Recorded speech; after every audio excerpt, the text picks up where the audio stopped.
Welcome to the deep dive. Today, we are immersing ourselves in a world that's really built on sound, on precision, and yeah, public performance. We're talking about the rarefied and often pretty ruthless landscape of elite classical music. That's right. And our source material, it really centers on a life that on the surface looked meticulously ordered, perfect.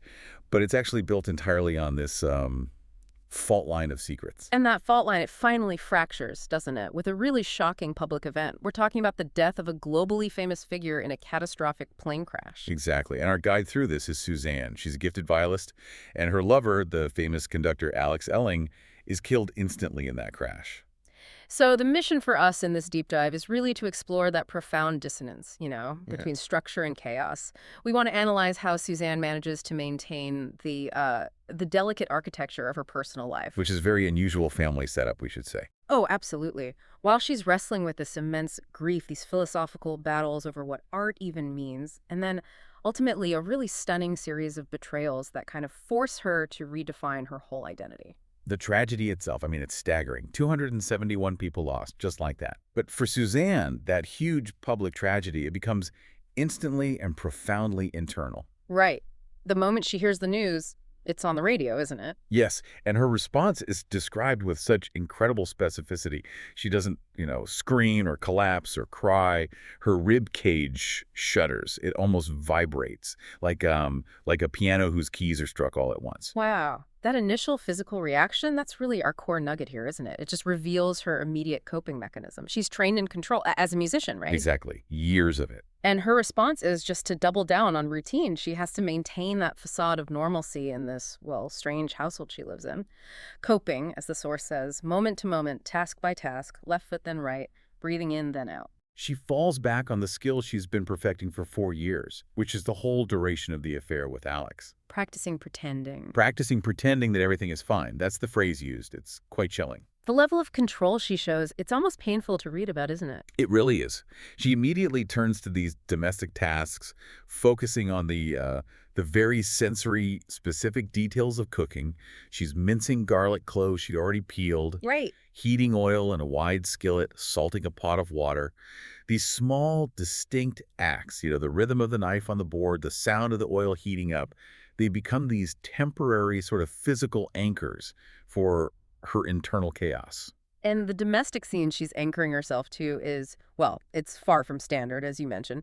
While she's doing this intense labor of, emotional denial, who's sitting right there at the dining room table. It's her husband, Ben, who's a composer, her best friend and fellow musician, Petra, a violinist, and Adele, Petra's daughter, who is deaf. It's this really modern, highly dependent, and you can just feel it, deeply complicated family unit. And the reactions of the others to Alex's death, they immediately signal the tensions bubbling under the surface. Ben, her husband, he offers the most fact-based, muted acknowledgement. Just notes they probably have a few of Alex's recordings, very detached. But Petra, her best friend. Petra, yeah, her closest confidant, she's instantly and fiercely judgmental, doesn't hold back at all, asks bluntly. Wasn't he a total asshole, even for a conductor? Wow. Okay, that line is just fantastic shorthand for the whole atmosphere, right? It suggests this shared, maybe unspoken critique of the powerful, maybe pretentious world Alex lived in. Definitely. But Suzanne is privately grieving him so intensely, and this tension, it's just amplified by Ben's emotional distance. Tell us more about Ben's distance. It feels significant. It's structural, really. The sources describe his absorption with fact, and music rarely extends to interest in the breathing world. He's so detached, so focused on, compositional theory, that his presence almost feels like an absence sometimes. So when he does show real feeling. It's startling, Yeah. like a sudden flash of light in a really dark room. And this studied distance, you realize later, it's part of what allowed Suzanne's secret life with Alex to even thrive. And their whole shared life, their home, it's all wrapped up in the language of music, isn't it? Even how they communicate with Adele, who uses sign language. Yeah, Suzanne observes that Adele's hand movements have this swift, precise economy.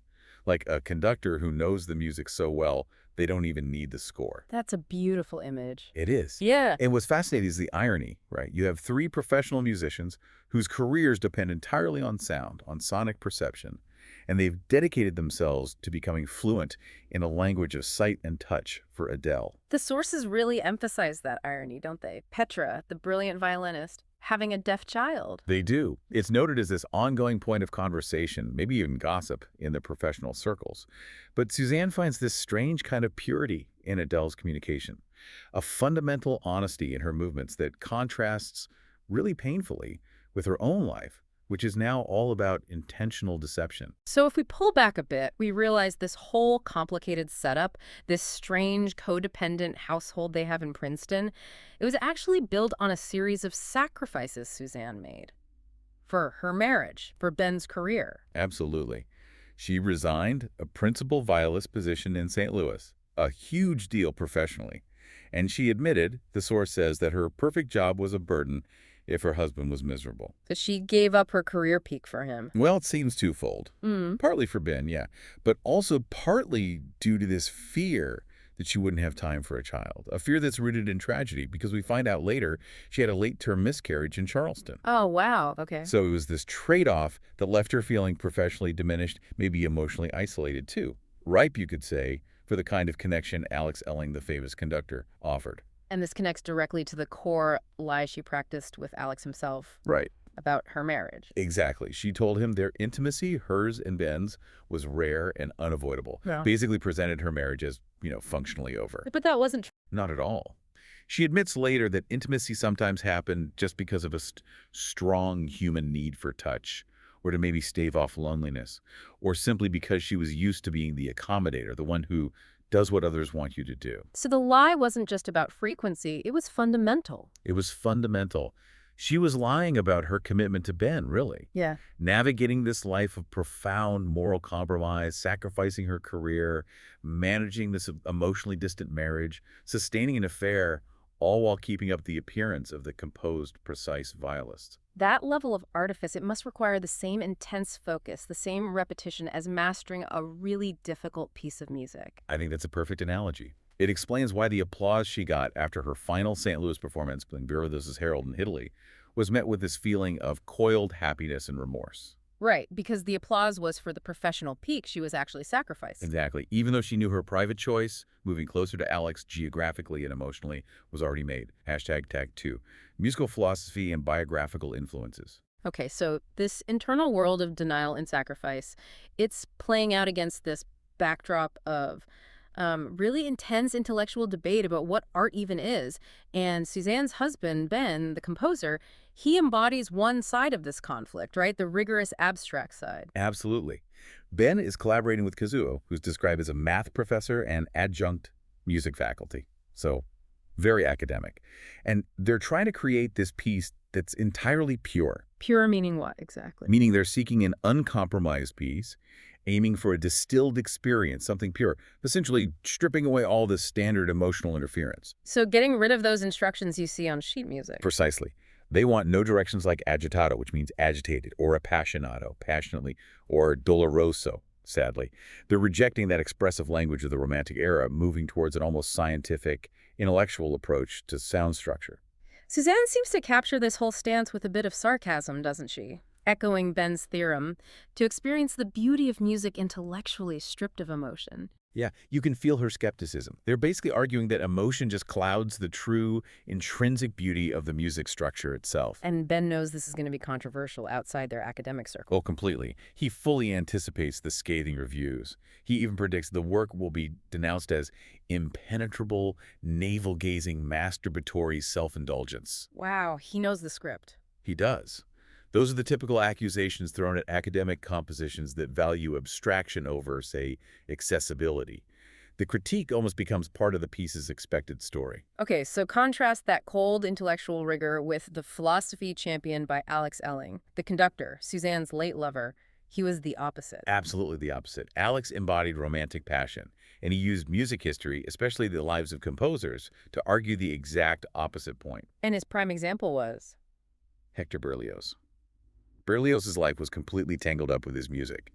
His famous Symphonie Fantastique, it swelled directly from his intense, almost obsessive fixation on the actress Harriet Smithson. Right, the story goes that the emotional chaos of his love life, his madness, which led him to scrawl pages of just anguish that got literally transcribed into musical innovation. Exactly, and the famous or infamous detail is that Berlioz even represented Smithson as The source says, a whore at the witch's Sabbath Mm. in the symphony's final movement. Yikes. Yeah. Alex used this to link sexual obsession directly to the wedding of music and story that really defined romantic music's big innovations. Mm. Passion, in Alex's view, wasn't a distraction from art. It was the engine of genius. Okay, so this biographical theory of music, that the life influences the art, it leads directly to a question posed by someone else in the story, right? Doug the luthier. That's right. Doug, the local bow repairman, Yeah. he services the quartet's instruments and kind of unexpectedly offers these really profound comments on music and life. And what's his theory? Doug maintains that all music, even just the act of performing it, is as autobiographical as memoir. So if that's true, every time Suzanne picks up her viola and plays, she's revealing something deeply personal, even if she's trying to hide everything. That's the implication. And it makes his next question even more pointed. When they're discussing this link between life and art, Doug just asks Suzanne bluntly the necessary question. Can a composer be brilliant and also an asshole? And Suzanne's reply? Instant, unhesitating. Of course. That one word, of course. It just speaks volumes, doesn't it, about the elite world she knows. It really does. It confirms that, yeah, talent and moral character are often totally separate. Genius doesn't equal goodness. And you have to assume she's thinking, at least partly, about her intimate knowledge of Alex Elling when she says that. This also sheds light on that discussion they have about women in composition, right, between Suzanne and Petra. Yes, they talk about Minnie Keel, who gave up composing, losing 46 years of potential music, maybe due to choice, maybe societal pressure. And then Lily Boulanger, whose life was cut tragically short by illness, traitorous body, bad luck, or fate, as the source puts it. So the lack of famous female composers isn't just about talent. No, it's about the ability, or the permission maybe, to indulge that obsession, to be selfish sometimes. Traits that were historically tolerated, even celebrated in male composers like Berlioz, but maybe not so much in women. Okay, so shifting from grand philosophy down to, like, personal taste. There's a weird point of agreement between the two main men in Suzanne's life, Ben and Alex. Yeah, it's kind of funny. They both despise Vivaldi. Really? Vivaldi? Vivaldi. This shared disdain is quite telling, actually. Ben called him the enemy of music's future and its past, condemning what he saw as simplicity. Alex. Alex was even more cutting, called Vivaldi's music supermarket cake frosting. Oh, sure. So it suggests they both had this shared high standard, rejecting anything they saw as maybe too easy or decorative. Pretty much. But where Suzanne and Alex really connected musically was in their shared love for Janacek and Schubert. Okay, why them? They loved Janacek, apparently, for his refusal to comfort the listener with smooth transitions, and for his controlled anger. Which sounds like a perfect reflection of Alex's passionate intensity, right? Definitely. And Schubert. Schubert, the poor drowned boy, as they call him. That resonated with Suzanne's own undercurrent of sadness, it seems. So this shared taste, it became like their secret language. Exactly. Yet, the actual quartet she performs with, the Princeton Quartet, led by the very pragmatic Anthony. He's the business-minded one. Yeah, the wealthy former classmate who formed it. He keeps them away from challenging stuff like Janacek or Shostakovich. Sticks strictly to the safe shores. Safe shores, Meaning pretty-headed, many-noted brunch music by Haydn or Telemann. That's the quote. Music that's technically proficient but emotionally kind of undemanding. It caters to the commercial needs of their wealthy audience, not necessarily pushing artistic boundaries. Okay, so we've got the philosophical battlefield laid out. Suzanne's reality now is just mourning and secrecy. But the outside world is already starting to distort Alex's legacy, isn't it? Right away. The first distortion is professional, almost comical if it weren't so sad. Suzanne's reading obituaries, and they're quoting Alex saying these really syrupy things like, music is a universal gift that unites people, heals our pain. And she knows that's wrong. She knows immediately it's completely false, a saccharine sentiment he would have absolutely despised. So where did it come from? Petra tells her the shocking truth. Some Canadian journalists apparently planted that quote on Wikipedia specifically to expose sloppy reporting by other journalists. Seriously? A trap? A trap. And it worked. It got copied into 10 obituaries. So this journalistic prank, it validates Suzanne's intimate knowledge of Alex. Yeah, but it also just shows how the whole public memory thing can be built on quick, maybe even fraudulent consensus. But the real earth-shattering moment comes when Alex's wife, Olivia Elling, calls Suzanne. Yes. The call is described as soft, but it demands immediate attention. And Olivia's opening line is just terrifying. Suzanne, you owe me a great deal. Followed by a demand that Suzanne come to Chicago immediately. And before she goes, there's this moment that shows Suzanne's desperation, right? The phone call to the airline. Oh, it's utterly raw. She calls the airline's 800 number, not asking for, facts about the crash investigation or anything practical. She wants intensely specific, granular details about Alex's last few minutes. Like what? Did he watch a Tom Cruise movie on the plane? What was the meal choice? She's just grasping for any tiny physical connection to his final moments, trying to make it real. And the operator's reaction. The operator is overwhelmed, maybe disturbed by the sheer specificity of the grief, and calls her a sick woman. That exchange just highlights the depth of her isolated kind of unnatural mourning process. So she goes to Chicago and the meeting with Olivia. The contrast between the two women is immediate and clearly intentional in the writing. Suzanne feels frizzy and unkempt, completely unprepared, while Olivia maintains this composed, devastating elegance. Olivia is exactly what Suzanne expected in terms of sophistication, but Olivia's composure is also unexpectedly unnerving, almost aggressive. And the confrontation starts with a power play. A very calculated one. Olivia offers Suzanne the red leather chair. Alex had described to her the detail he must have shared intimately with Suzanne. So Olivia knows about the chair. Oh, she knows. And Suzanne sinks into the chair's depression, physically feeling Alex's absence. Olivia uses that precise moment to deliver the killer line. Not taking a cup of my coffee doesn't absolve you for sleeping with my husband.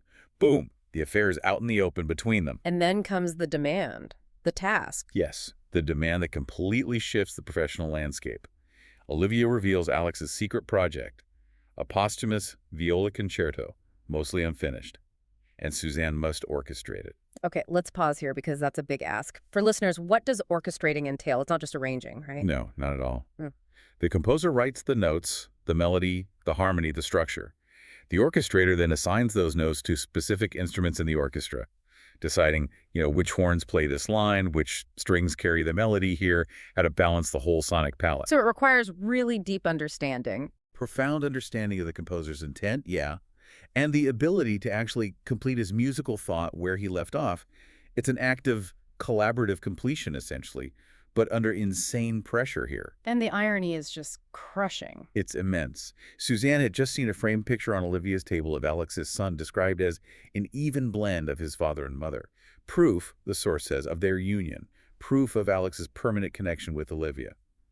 And now she's being asked to complete and elevate the musical legacy of the man who had always ultimately belonged to this other woman. And it gets worse, doesn't it? The existence of the concerto itself is a betrayal. A stunning betrayal of Suzanne, because Alex had explicitly told her he didn't write music. He said there was nothing left to write and no one left to write it for. He presented himself purely as an interpreter, a conductor, not a creator. So now Suzanne realizes he lied about his fundamental artistic identity. He hid his deepest aspiration from her, the person he supposedly loved and shared everything with. It's a huge blow. And Olivia seals the deal with an ultimatum. She does. Suzanne must complete the score and perform the solo part for Olivia privately before she can even take it home to work on the full orchestration.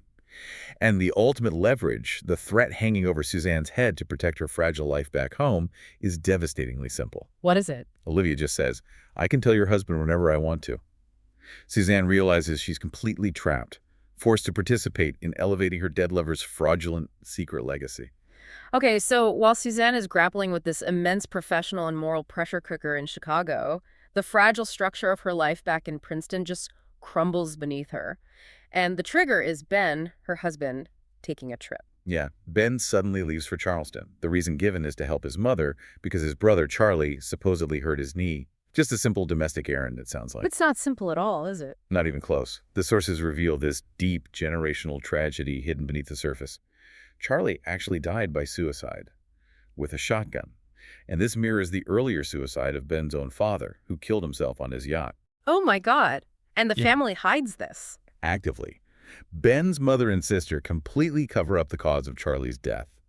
They cling to this culture of low country shame, as the text calls it. They even twist the narrative, blaming Charlie's fate on him failing to find the right kind of woman. That denial, that generational fear, it must explain so much about Ben's emotional withdrawal we talked about earlier. Exactly. And Charleston itself is a deeply painful place for Suzanne personally. It's a city she avoids because it reminds her that she lost her baby there. Her late-term miscarriage happened in Charleston. Right, right. And the sources suggest that Ben's profound emotional distance during that loss wasn't just simple coldness. It was probably intertwined with his own family trauma, his desperate fear of being seen as, quote, genetically predisposed to be weak or crazy because of the history of suicide in his family. So his inability to grieve properly for their son was like a shield. A shield against his own perceived potential for madness, yeah, which is just layers upon layers of tragedy. And this context makes the bombshell that drops when Suzanne gets home even more devastating. Her best friend, Petra, confronts Ben. Yeah, Petra forces Ben to confess that they've been having an affair. Petra and Ben. Petra and Ben. Petra is described as basically falling apart, cracking up, drunk all the time because she couldn't handle the lying anymore. But her attempt to justify the betrayal is, well, it's profoundly disturbing. How does she justify it? She claims they did it because they were both lonely for Suzanne, trying to bridge the emotional distance that Suzanne herself had maybe created through her own secrecy and grief over Alex. Wait, so she's blaming Suzanne. It's incredibly manipulative. She suggests this bizarre kind of triangle. Maybe he wants the part of you I have, and I want the part of you he has. Framing their infidelity almost as a function of their shared love or longing for Suzanne, as if they were only sleeping together because they missed her so much. That's just twisted. How does Suzanne react? Suzanne's reaction isn't analytical at all. It's immediate, visceral, and absolute. She prohibits Petra from ever mentioning her lost baby again. She recognizes the cruelty of Petra, connecting her own profound, still raw grief over the miscarriage to their cheap, desperate betrayal. So the betrayal is doubled, isn't it? The external affair she was having is now mirrored by this internal infidelity that's completely hollowed out her marriage and her closest friendship. Exactly. And in the middle of all this emotional rubble, Suzanne is supposed to be working feverishly on Alex's score. And the music itself starts to feel like a mirror of the chaos. How so? It's virtuosic, okay, Yeah. technically demanding, but it's also highly emotional, full of those agitato and appassionato markings, everything that Ben, her husband, and even Alex's public persona supposedly despised. So it's not the pure music Ben strives for? Not at all. And she's suffering physically trying to work on it. Tinnitus, exhaustion. She quickly realizes the music just doesn't add up. It has these jarring transitions, really angry crescendos, then deeply mournful sections, and these odd additions that seem to contradict each other musically. So she seeks advice. She goes back to Doug the luthier, shares the score with him, but without revealing who the composer is. And Doug, just looking purely at the notes on the page, gives this kind of psychoanalysis of the artist. What does he say? He says the composer seems confused, is carrying a serious wound, and shows a bit of the overestimation of the autodidact, someone self-taught who maybe thinks they're better than they are. So Doug's professional critique basically confirms Suzanne's own gut feeling. It does.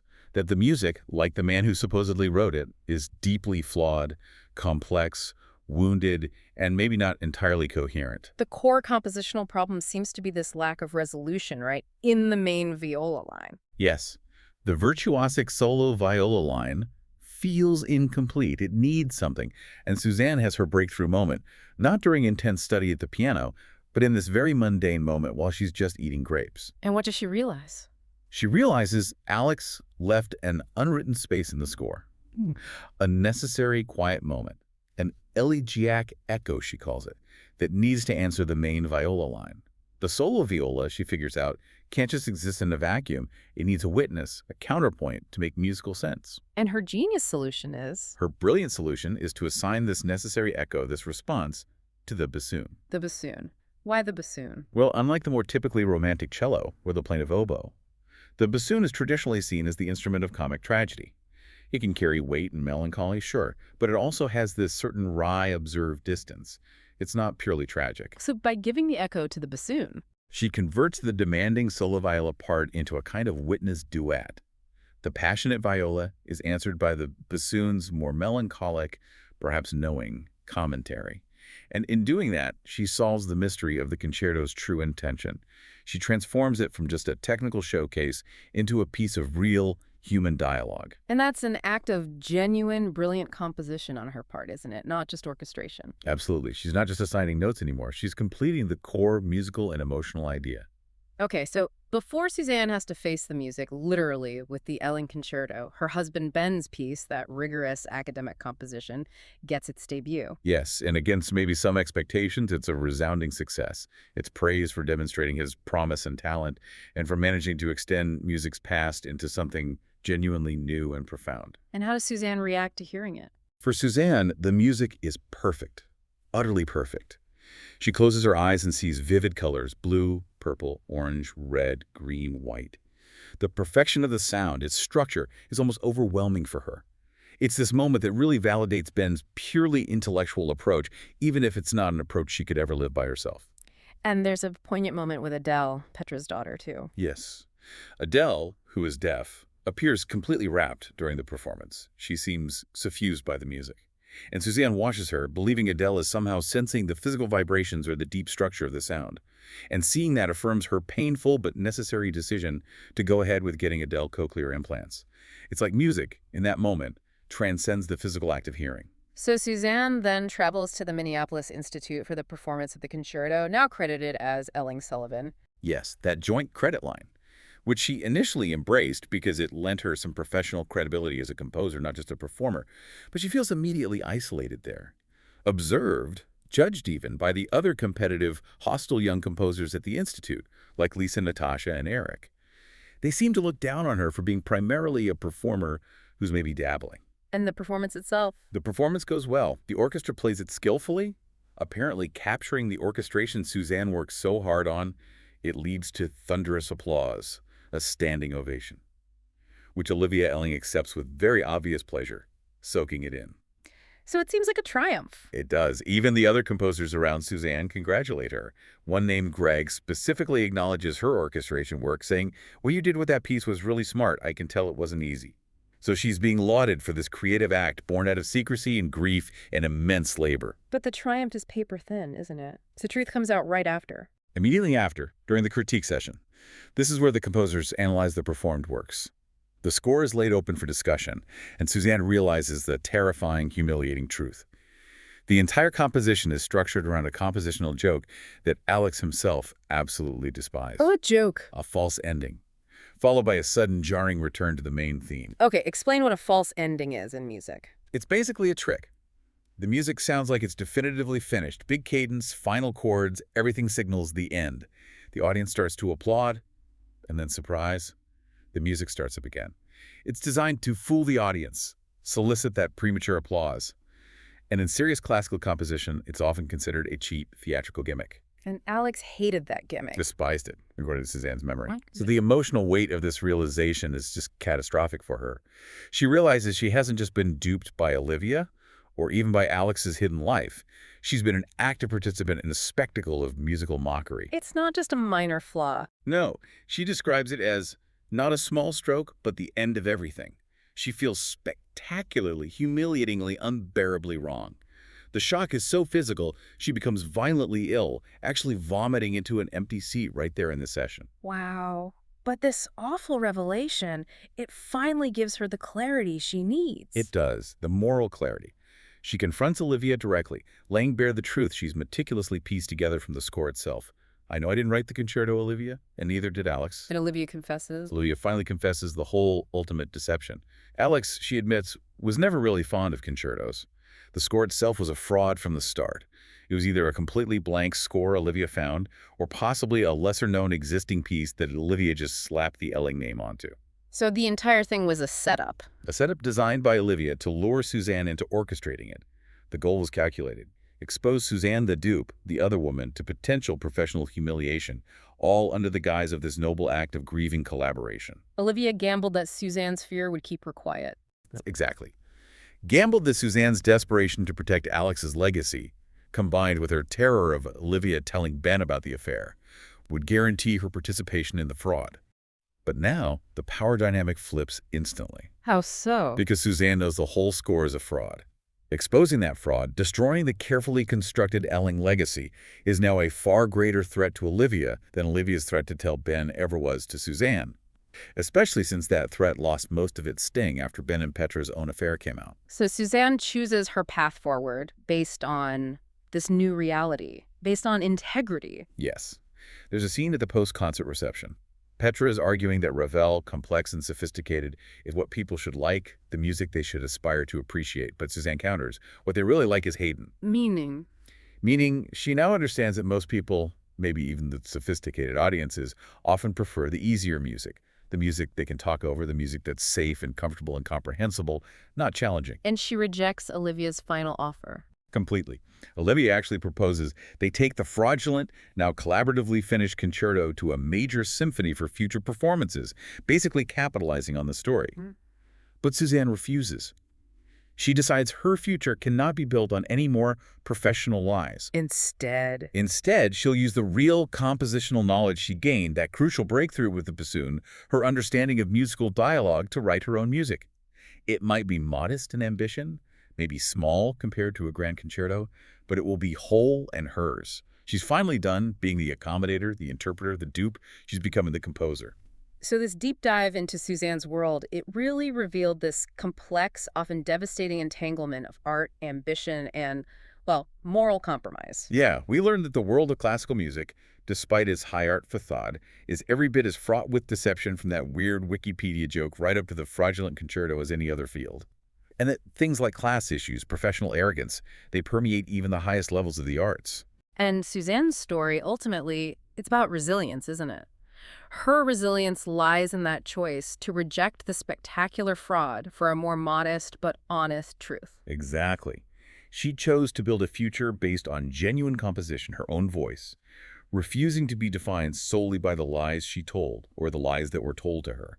She embraced her identity as a creative force, not just an interpreter or a victim. And the journey ends not with a completely clean break, but maybe with a subtle reconciliation. It seems that way.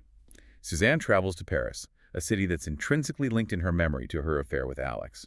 But she finds Ben waiting for her there, along with the rest of the quartet and Adele. And there's this final image. Yeah, she pictures Ben hunched over his cello, not just practicing scales or theory, but playing a sonata described as delicately layered, low and graceful, lovely and sad. It's this image of shared, honest music making. Maybe a foundation for a future that's definitely complex, definitely scarred, but perhaps sustainable. Which leaves us with this final provocative thought for you, the listener. Suzanne decides that the path forward for her and Ben isn't about wiping the slate clean, right? Not trying to start over and just erase all the trauma and betrayal. Instead, she wants to seek a better variation on what they are. We've seen how their marriage was this composition filled with discord, long silences, terrible betrayals. So the question is, can a life, a relationship that has endured such profound lies, truly be repaired? Or does it simply become a more complex, maybe sadder, but ultimately richer composition? Is life after betrayal ever really a restart, or is it always just a deeply nuanced, maybe even painful, variation on the original score?